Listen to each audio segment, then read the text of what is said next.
discussions of evidence-based practices of what works with prisoners in terms of rehabilitation throughout the 70s and 80s essentially concluded that nothing works. It's a well-known fact that if you come here to prison, you're 80% more likely to come back. Prison systems are necessary, but it has become increasingly clear that what we are doing with our justice system is financially unsustainable and socially destructive. It is one of the single most important drivers of why we have single-parent families in minority neighborhoods. It's the fact that the men are not there. We can be tough as heck on offenders and do nothing about the crime. As I was growing up, I started observing drug dealing, prostitution, robbing. I guess I thought it was a normal life. That's the way we were brought up, to accept the cycle over and over and over and over. I came from a single-parent home, but my mother provided for what we needed. By 9 or 10 years old, I was getting on the city bus and taking it to the other side of town with my skateboard and going into toy stores, stealing video games and anything I could get my hands on. Things were starting to show up in my house that didn't belong to me. By the time I was 12 or 13 years old, I was walking around with $500, $600, $700. I was taking my friends to, have pizza parties and things like that. With that came drugs, and I just started learning more and more about how to be a criminal.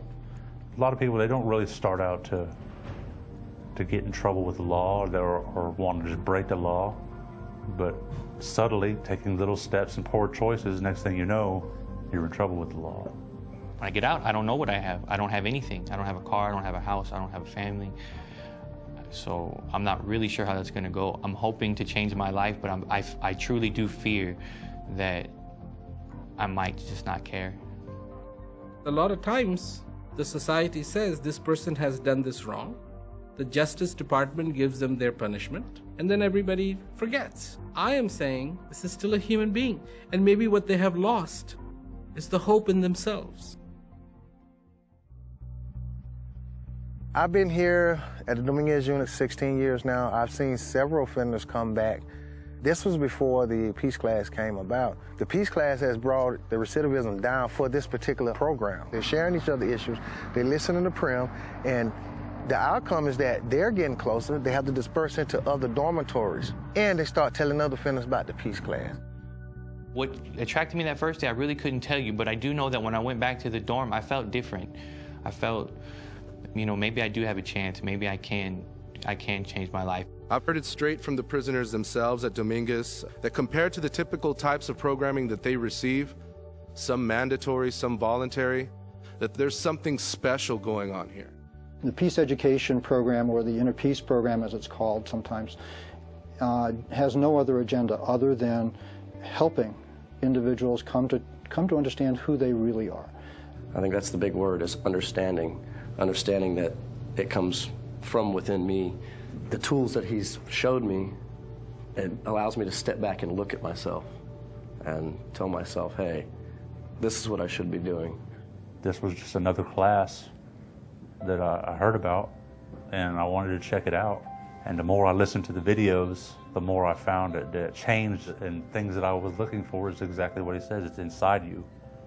I came to this program and I had an open mind when I got here, and now my mind has opened up a whole lot more, and so has my heart.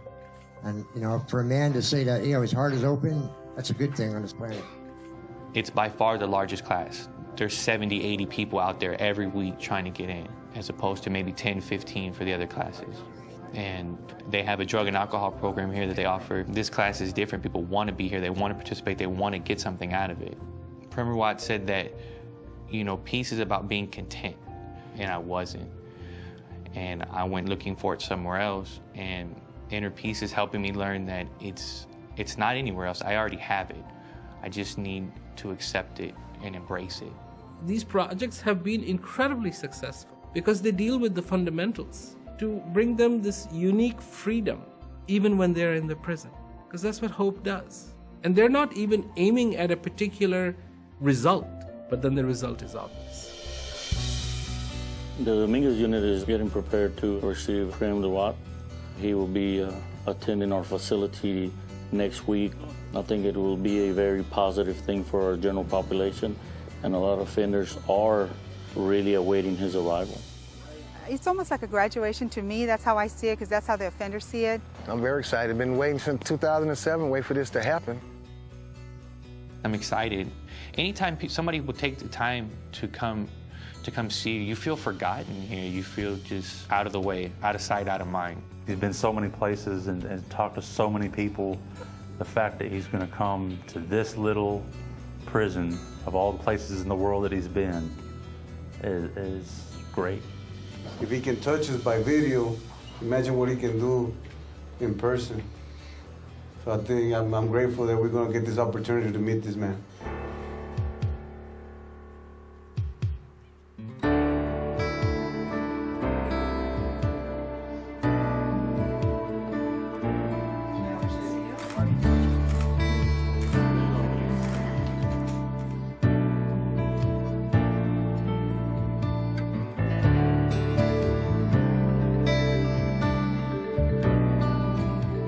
Welcome everybody to Dominguez facility here in San Antonio. I'm Warden Ambriz. I'm here to welcome Prem Rawat, the founder of the Inner Peace program. We feel very honored that you were able to come and visit our establishment. So thank you for coming. Mr. Carter. All right, good evening, everybody. Everybody know me, should at least. This is a historical event, started back in 2007, and it's one of the most prosperous programs that we have on the Dominguez unit. Offenders goes out, stay out. I can only count for 4 offenders that has come back to the Dominguez unit. As soon as they get back, they say, hey, Captain, let me get back in that inner peace class. I say, you need another injection, huh, because you didn't learn the first time. I say, okay, that's great. Personally, he has changed a lot of things in my life. Just listening to his teachings and his lessons made me a better man. On behalf of Texas Department of Criminal Justice, the Dominguez unit, and myself in the administration here, I'd like to welcome Colonel Rawat. Well, hello, everyone. Good evening to you. I'm not here to tell you anything new. I'm really here to talk about what I feel in my own life. Because in a way, so many of us forget who we are. I see you have this painting. This is one of my stories that I tell about the lion and the cub. For that lion, cub, to see his own reflection, this is who I am. Reflected in the mirror of your heart, see your reflection. Yes? You know, you don't hear these kind of messages on the outside because we never really have time to, you know, to really sit down and calm ourselves and listen to messages like this. So, you know, we see the positiveness in it. You found something beautiful? But I hope you found something beautiful in you. In you. And that you will continue for the rest of your life to keep discovering that. Yes? Good evening, everyone. Mr. Prem Rawat. In our life, we have seeds that we can plant because whatever fruit it's going to produce, we're going to see it. Let's plant the seeds of kindness, goodness, gentleness. Because if we plant the seeds of hatred, we're not going to like the results. Mr. Prem Rawat, thank you for coming to San Antonio, Texas. Thank you, sir. You're most welcome.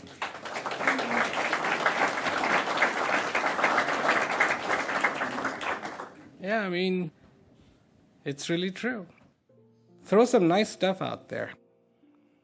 So when it comes back to you, it's good. But you know, at the same token, it's not easy. Save for one thing, and that is to be conscious.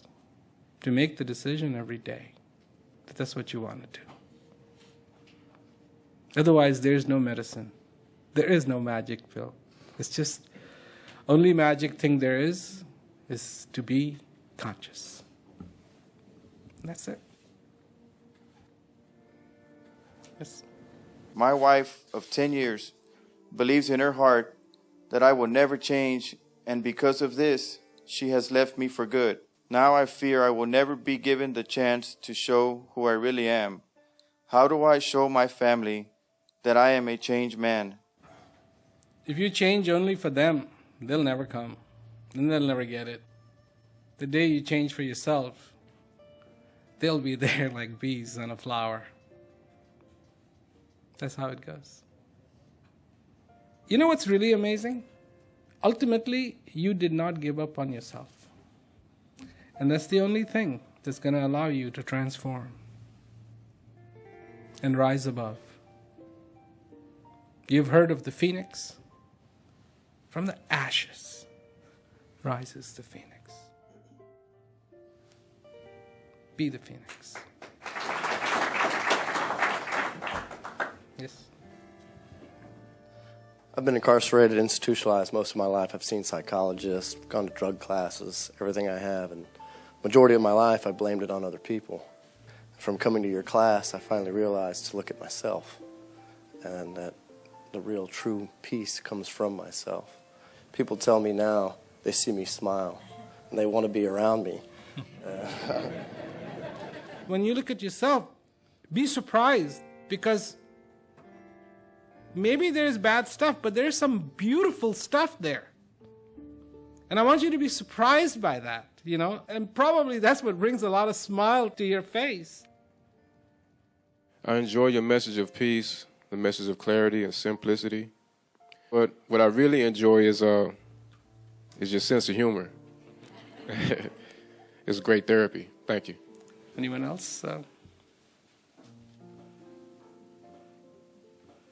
I have only one thing to ask, and I ask that you never give up your pursuit of getting your message of peace out throughout the world. Your message is an inspiration and motivation like no other. And from the bottom of my heart, I thank you for the insight your message has brought into my life. And I intend to pass on the peace so that maybe I can brighten somebody else's dark room. Thank you. Thank you. What you said is a true honor for me. And it is so wonderful. And it makes me feel so good. And some of you, what you have told me, I will remember it for the rest of my life. You know, I will. Because it touches me. It really, truly touches me. And I'm not here to judge you. You've already been judged once. I'm not here to judge you. To me, you're a human being. I just wish you all the success, because you're capable of that. You can transform into something just like that lion and roar and feel joy and feel happiness, not sadness. Kindness is a gift we can give each other, and it doesn't cost a penny. And it will last for the rest of your life.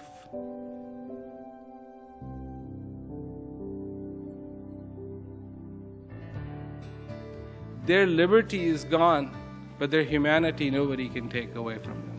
No one. It cannot be stolen. That still resides inside of them, and they need to make that prosper in their lives. To see everybody at peace in prison would shock the world. If you could find peace in prison, then surely it would motivate the world to find peace out there. I see progress. He's got a good heart, and your program is helping to renew that heart.